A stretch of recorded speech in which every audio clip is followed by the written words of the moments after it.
Hello दोस्तों, आज से हम एक लेक्चर सीरीज स्टार्ट करने जा रहे हैं जिसमें हम यूपी बोर्ड के मैथ्स में गणित में सभी इम्पोर्टेंट प्रश्नों को सॉल्व करेंगे जो लगभग यूपी बोर्ड में जिनकी आने की परसेंटेज सबसे ज़्यादा है, 100% है। तो आइए शुरू करते हैं आज से।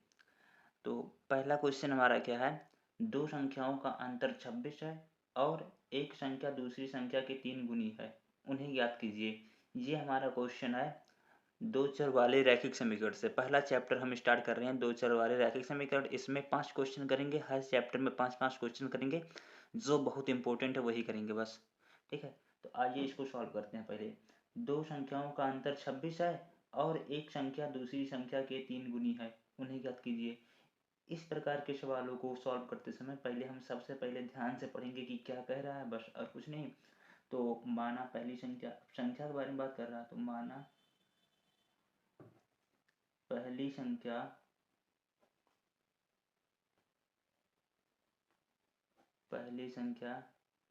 x तथा दूसरी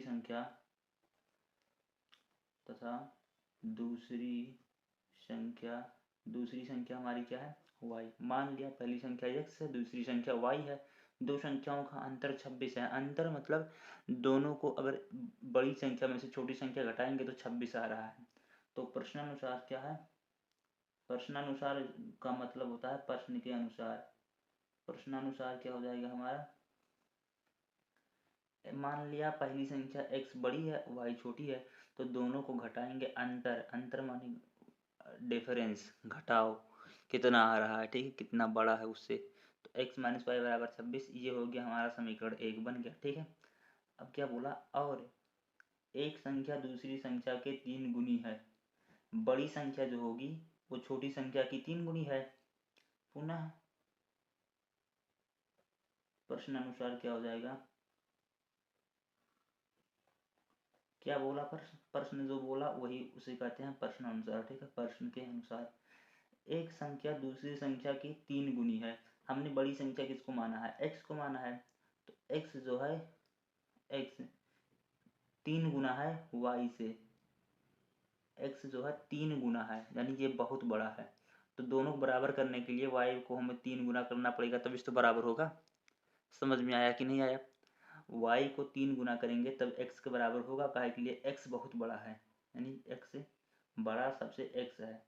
x में से y घटाएंगे तो 26 बच रहा है, ठीक है। ये हो गया हमारा दूसरा समीकरण। अब समीकरण 1 से x का मान समीकरण 2 में रखने पर, समीकरण 1 से x का मान समीकरण 2 में रखने पर, समीकरण 2 में रखने पर, समीकरण 2 में रख देंगे तो क्या हो जाएगा, 1 से समीकरण 2 में रखने पर, समीकरण 2 से समीकरण 1 में रखने पर, एक का लिए आसान है, ठीक है। तो x का मान इसमें रख देंगे, तो यहाँ पर x की जगह पर 3y रख दें। 3y माइनस, ये माइनस है, माइनस वाई बराबर 26, ठीक है। 3y माइनस वाई बराबर 26। तो 3y में से एक y घटा देंगे तो 2y बचेगा, बराबर 26, यानी y बराबर कितना आ गया, 13। y बराबर 13 आ गया।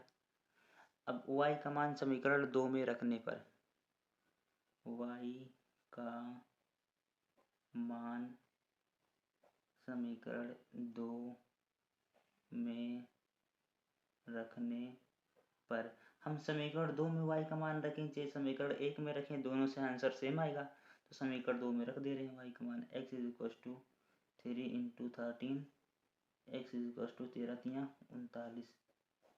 तो x पहली संख्या क्या आ गई, अतः पहली संख्या 39 है तथा दूसरी संख्या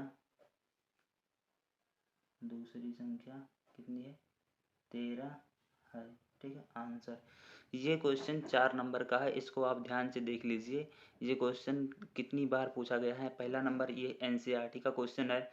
दूसरी बात, जब से एनसीईआरटी लागू हुआ है पहली साल में नहीं पूछा गया था, नहीं तो पूछा गया। 2019 से लागू हुआ एनसीईआरटी यूपी बोर्ड में, तो 2020 में पूछा गया है। 21 में तो लॉकडाउन था, पेपर ही नहीं हुआ था। 22 में पूछा गया है, 23 में पूछा गया है।